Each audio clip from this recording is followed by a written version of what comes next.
Welcome student on my channel let's study with Sheetal ma'am.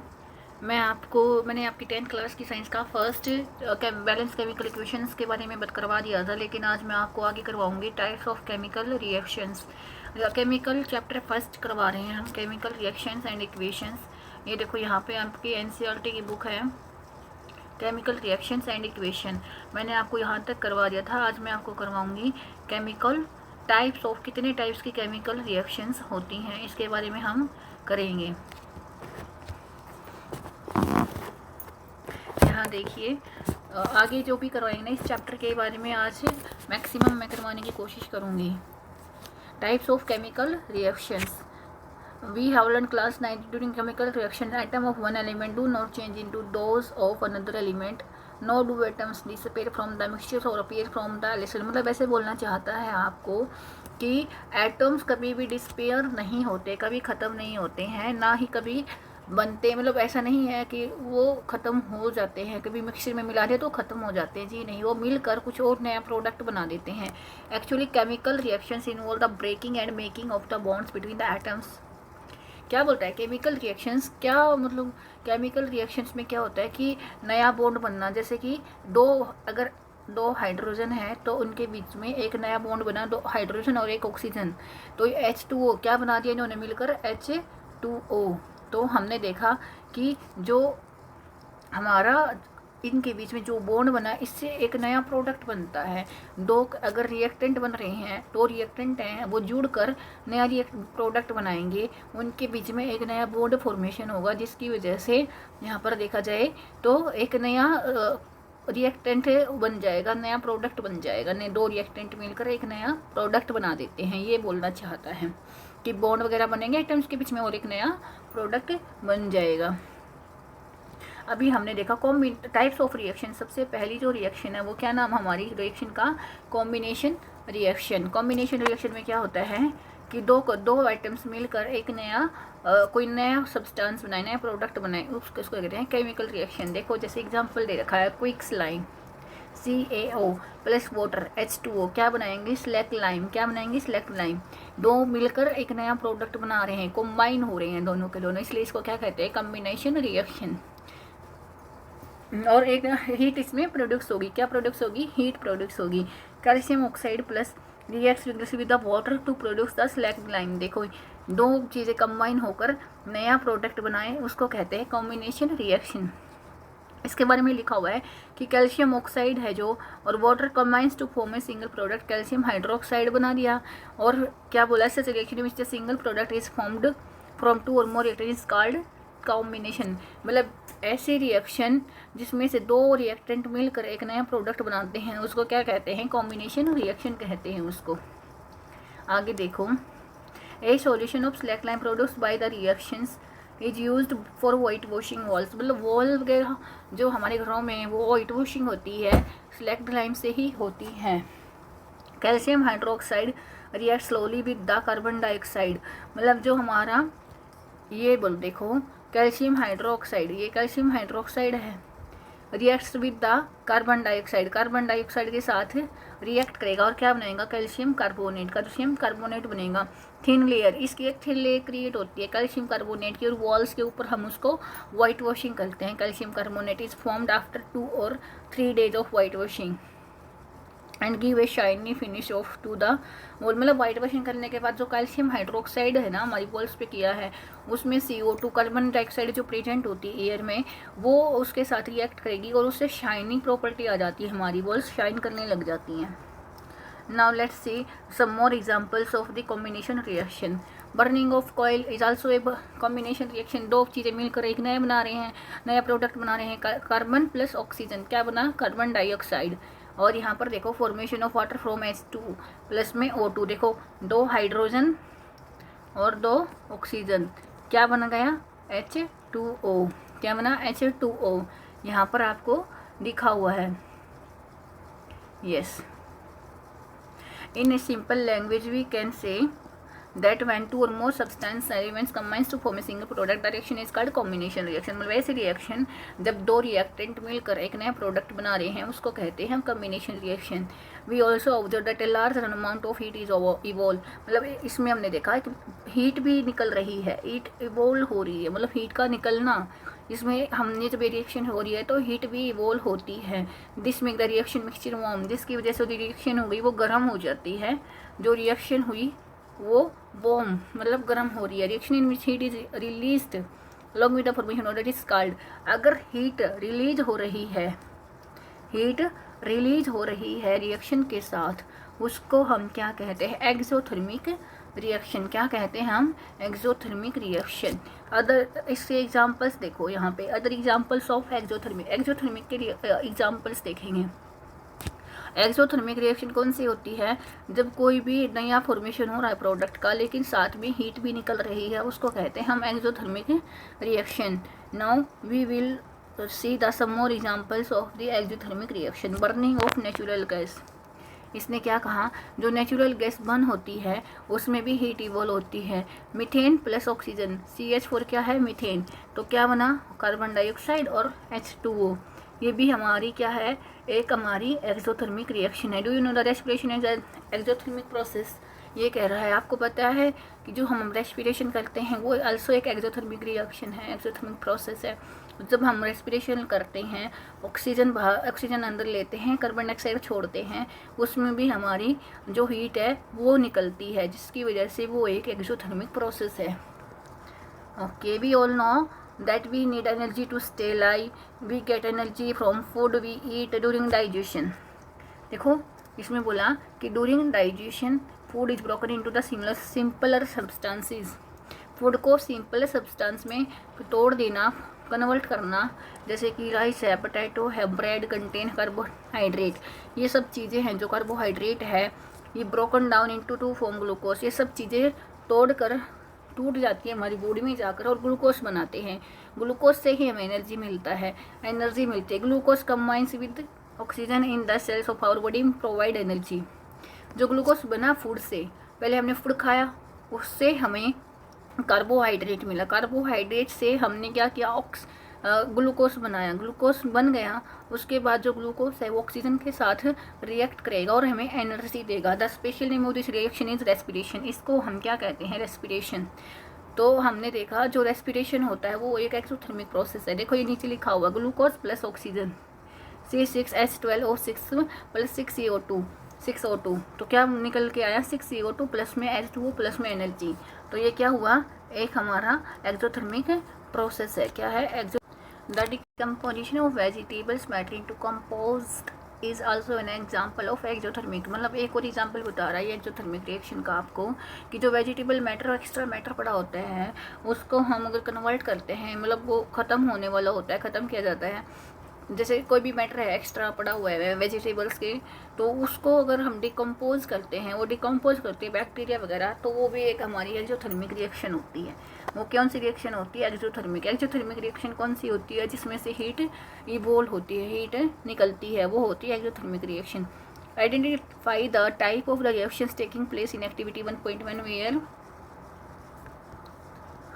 अभी मैं आपको decomposition reaction, second is the decomposition reaction. Decomposition reaction पढ़ेंगे हम आगे कि क्या कहता है, कि इसमें बोला कि जो इन दिस रिएक्शन भी है, मैं आपको इम्पोर्टेंट पॉइंट बता देती हूँ इसमें क्या है। Single reactant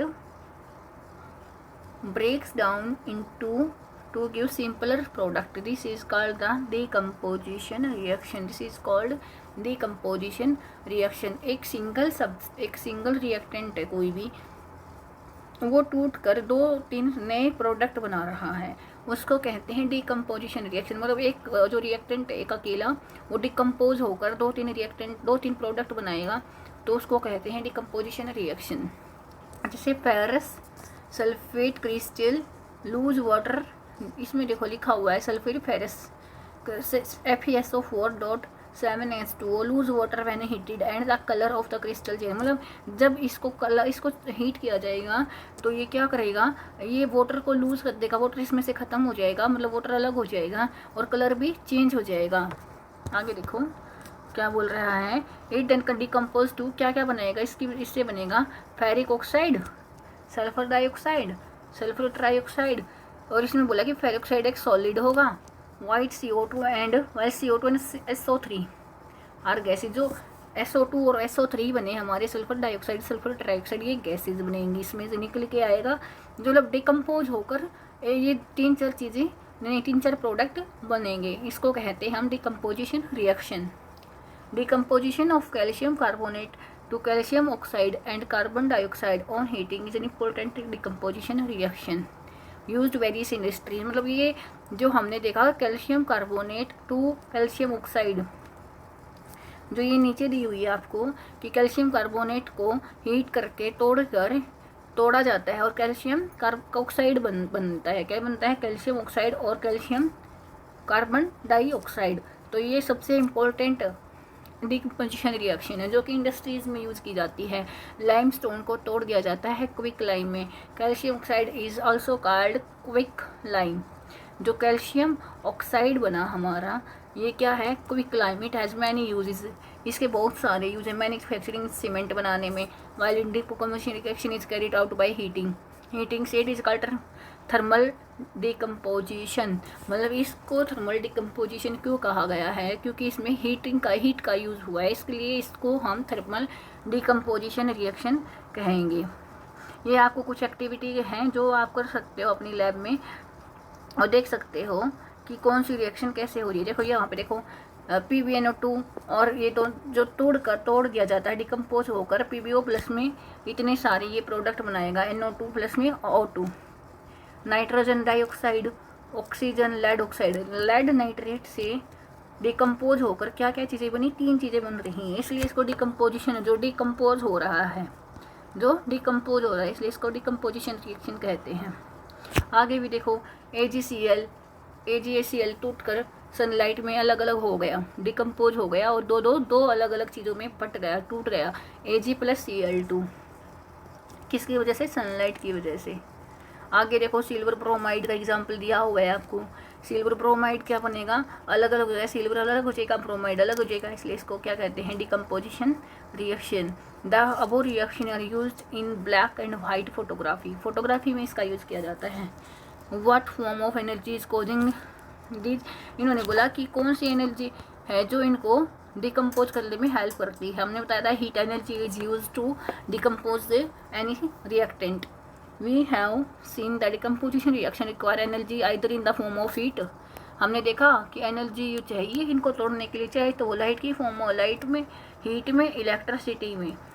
for breaking down the reactant, तोड़ने के लिए, रिएक्टेंट को तोड़ने के लिए इन चीज़ों की ज़रूरत काफ़ी ज़्यादा ज़रूरत पड़ती है। इसलिए जो रिएक्शन होती है ये होती है एंडोथर्मिक रिएक्शन। देखो पहले एक्सोथर्मिक पढ़ा जिसमें से हीट निकलती है, लेकिन ऐसी रिएक्शन जो हीट ले लेती हैं वो कौन सी होती है, ये होती है एंडोथर्मिक। एंडो का मतलब होता है इनसाइड, मतलब अपने ही अंदर हीट को लेना, और एक्सो मतलब एग्जिट करना, हीट का निकलना, इसलिए उसको एक्सोथर्मिक बोलते हैं। अगर आपको मेरी वीडियो अच्छी लगती है, पढ़ाना अच्छा लगता है तो लाइक कीजिएगा, सब्सक्राइब कीजिएगा और मेरे चैनल को शेयर कीजिएगा ताकि और बच्चे भी इसको पढ़ सकें। आगे पढ़ते हैं हम डिस्प्लेसमेंट रिएक्शन। डिस्प्लेसमेंट रिएक्शन होती है कि एक जगह से दूसरी जगह पर डिस्प्लेस हो जाना रिएक्टेंट का। चलो देखते हैं, हम इसमें आपको एग्जांपल्स के साथ करवाते हैं।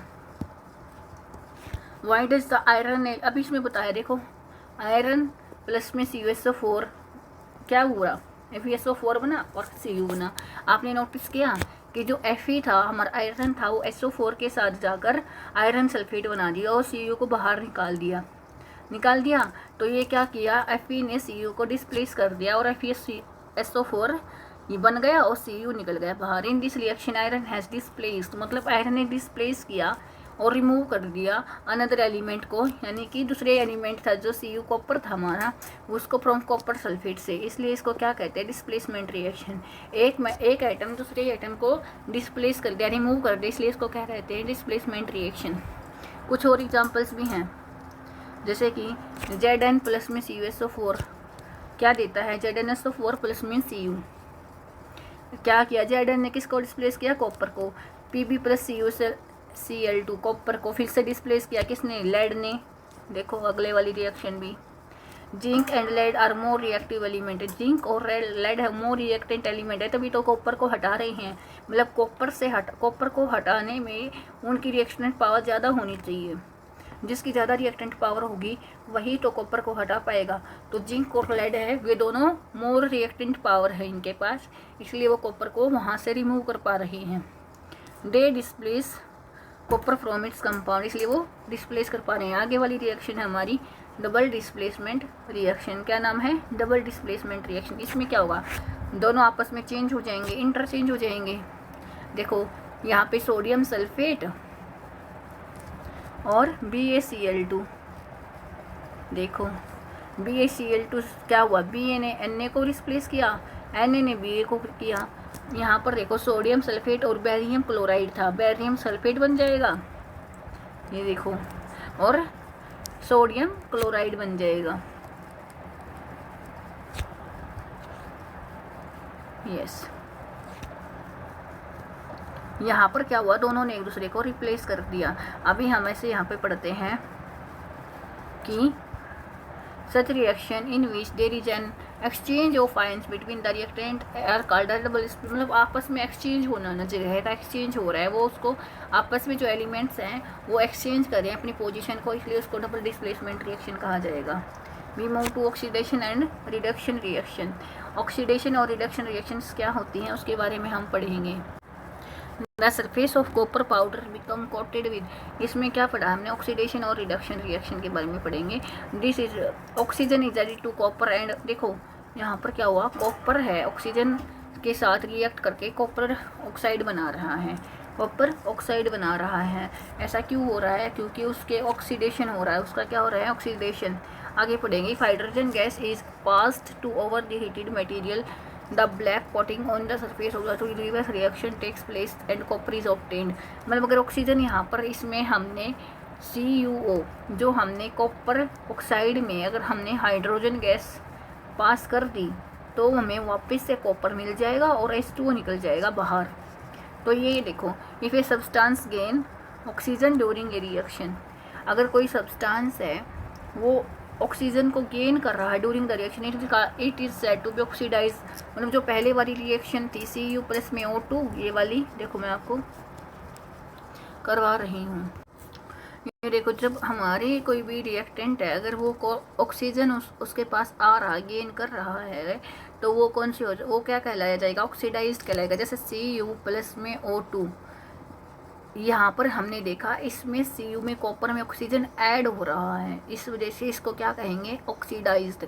इफ ये सब्सटेंस लूज ऑक्सीजन, अगर कोई सब्सटेंस ऑक्सीजन को लूज कर रहा है, छोड़ रहा है, तो वो क्या कहेंगे, रिड्यूस्ड रिएक्शन। देखो ये है कौन सी, रिड्यूस्ड रिएक्शन। कौन सी रिएक्शन है, रिड्यूस्ड। ये कौन सी है, ऑक्सीडाइज्ड। देखो मैं आपको अच्छे से लिख के दिखाती हूँ, ये हमारी कौन सी रिएक्शन है, रिड्यूस्ड। ये कौन सी है, oxidised reaction. Okay, during this reaction, देखो यहाँ पे हमने during this reaction the copper oxide is losing oxygen, oxygen ने लूज किया and being reduced, the hydrogen is gaining oxygen and then being, यहाँ पर देखो यही इसी रिएक्शन में दोनों चीज़ें भी हो रही हैं। कॉपर ने तो ऑक्सीजन को लूज कर दिया है, इसलिए ये क्या हो गया, ये हो गया रिड्यूस्ड। और हमारा जो हाइड्रोजन है ये क्या कर रहा है, ये है ऑक्सीडाइज, क्योंकि ये ऑक्सीजन ले रहा है, जो ऑक्सीजन छोड़ रहा है वो है रिड्यूस्ड और जो ऑक्सीजन ले रहा है वो है oxidised. Some other example of redox reaction, देखो रिडॉक्स रिएक्शन होती है जिसमें दोनों ऑक्सीडेशन और रिडक्शन दोनों हो रहे हैं, उसको कहते हैं हम ऑक्सीडेशन और रिडक्शन रिएक्शन। जैसे ये है ऑक्सीडेशन और रिडक्शन, ZnO प्लस में C, ये देखो ये रही। ओके ओके, कोरोजन के बारे में पढ़ते हैं अब हम। इसमें कोरोजन क्या होता है, हमने कभी भी आपने देखा होगा अगर कोई भी आयरन की चीज़ें बाहर रखी होती हैं तो वो थोड़े दिन में ऑक्सीडाइज हो जाती हैं, रेड कलर की हो जाता है, जंग टाइप लग जाता है उनमें। ऐसा क्यों होता है, कोरोजन की वजह से, कोरोड लग जाता है उनमें, कोरोइड। द प्रोसेस इज, देखो यहाँ पे लिखा हुआ है, coated with a reddish brown powder with when we left for some time, किसी आयरन या फिर किसी भी आयरन चीज़ को बाहर रख दिया जाता है, कुछ टाइम के बाद उसमें हमने रेडिश ब्राउन कलर का पाउडर ऐसे रेडिश कलर का हो जाता है, उस प्रोसेस को हम क्या कहते हैं, रस्टिंग ऑफ आयरन, आयरन का रस्टिंग होना।